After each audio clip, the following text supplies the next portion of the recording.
All right. Hey, y'all. It's H2. I want to do a quick current events video. The agenda's pretty short, won't be long. There's just, a couple things going on that are probably worth addressing. So the agenda is really simple. Safety committee, something that I'm trying to do for the community, and then some shout outs at the end. So we'll run through this as quickly as possible. I don't want to take up too much of everybody's time. Let's see. I guess for those of you who don't know who I am, I'm H2, Michael H2 Graf. I'm a former pro player, former pro level player, I guess. Been in multiple national top 8s for North America, and then long-time commentator. So that's me. All right, now safety committee. There's some talk going around about the safety committee, and I think people are chiming in here and there. Just want to highlight everybody's been respectful, which is awesome. I'm not part of the safety committee, but I think personally I appreciate that the safety committee exists. And we got to remember the reason why it exists. So not too long ago there was some stuff that was just coming to light that had to be addressed, and this isn't just in the Pokken scene. This is the entire FGC as a whole, and there was some big things that happened that affected a lot of people.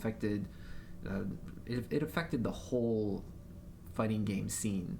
So the safety committee existing, I think we need to appreciate that, and I'm glad that we have it personally. So one thing to remember is that the job that the people on the committee are doing is actually impossible to do perfectly. There's no perfect right way to human. So keep that in mind. It's these people have guts at minimum for even taking this on. So I'm glad that people have been respectful. We know it's better to have it than to not have it. And then I know that there's some concerns around the committee right now.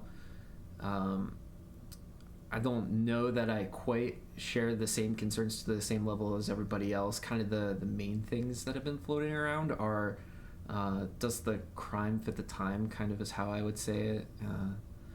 So just one thing to keep in mind, again, remember the victims and what we've had to deal with. So there was just crazy situations that had to be addressed, and maybe there were some still bad things that happened that people need to be responsible for, but not as bad, so they might have gotten caught in the crossfire of certain things. So I don't know what the way that's going to get handled, or how that gets dealt with, or even what specific cases might be. That's if you have concerns, make sure you bring them up to the committee, because they're listening, and that's good. Regarding does the crime fit the time, I think that's something worth having a little bit of a discussion about. So who's familiar with MMOs and MMO bans? Who's been banned from an MMO? This guy has, for some really dumb, stupid PvP exchange, from like over a decade ago, probably. I was banned for a week. There was a double banned issue. I was banned for a week. The other guy was banned for like a week or more, or something like that. He was a repeat offender and a jerk or whatever, and then I was being a jerk. But getting banned, it makes you think twice. It does. As far as I'm concerned, it does. So I think they work, and I think they're important. So just understand that it's important that these things get addressed. The severity to which they're addressed, I think, is kind of what people have been talking about. That said, it's the question of does the crime fit the punishment? I think there's kind of a more important question, and that's what's the first punishment? Not the first warning. Not what's the first warning. What's the first punishment? And in that example that I just gave, being banned for a week is very different than being banned for multiple years as a first punishment. So I don't know. I don't know what the right answer to that is. But I do hope that there's some consideration given to something like that question. What's the first punishment? Are there cases where all of these things wouldn't have built up to be this massive ordeal that we have to go through if we would have had the safety committee earlier, and then smaller punishments could have been given out ahead of time.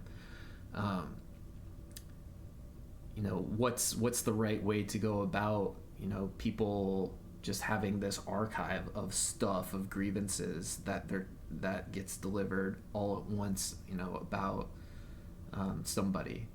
What's the right way to handle that? I don't know what the answers are, but these are good questions that you guys are asking. I've talked to some of you guys about what's the right thing to do, and again, I've told you I don't know. In some cases you've told me you don't know what the right thing is, right? So these people are willing to try to take these things on and be helpful, hopefully. I mean, that's the intent that I've been picking up, is that everybody's trying to be helpful and do the right thing for the community. So is the committee doing its job, and is it doing it well? And I think it's doing its job. I think it's doing better than anybody else is. There's really nobody else trying to tackle these things. All we can do is just go with what we have and try to make it better. And so this is one of the ways that I'm trying to help contribute, make it better, is just kind of bring up, hey, let's think about what some of these processes are. Think about first punishment, because big bans are kind of like a last resort, right? That's not something that you want to just throw out there right away, and if in some cases, if some people just have maybe it's a disagreement or just conflicting personality types, and something gets brought up to the committee, maybe the committee just needs to bring the people together to try to hash it out if possible, and talk through it and try to adapt to each other's personalities in order to understand the other's perspective. Reconciliation, I think, is ultimately what people want, and if it's what the victim wants, then that's definitely something we should strive for. I think reconciliation is the best option. Again, every case is going to be different, so you can't just put everything under one umbrella. So let the committee do their job, and then hopefully the committee is continuing to take on feedback and improve themselves and help improve the community, and make sure that disputes get hashed out in respectable manners. I think that's really all I wanted to say about that. I have an outline, so I'm just checking real quick, see if there's anything that I missed that I didn't want to cover. Oh yeah, so the look. Okay, so this is the other thing, the optics. I will say that when possible, we definitely want the committee to try to handle things discreetly,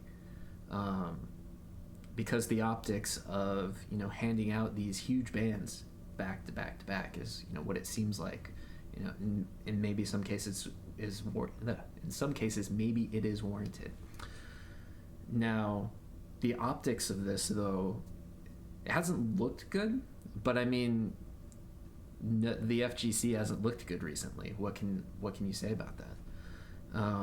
There's been problems. There's been things that need to be addressed. So if you have specific cases that you're worried about, give the committee feedback about that.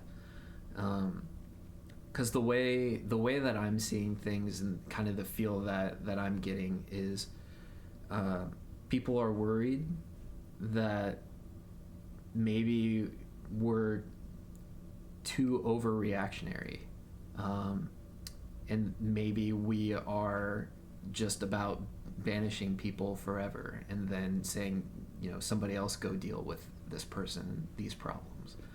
I think we need to, in some sense, try to be responsible for each other, right? So just keep on being good to each other and try to help each other out. And I think that's really all I want to say about that.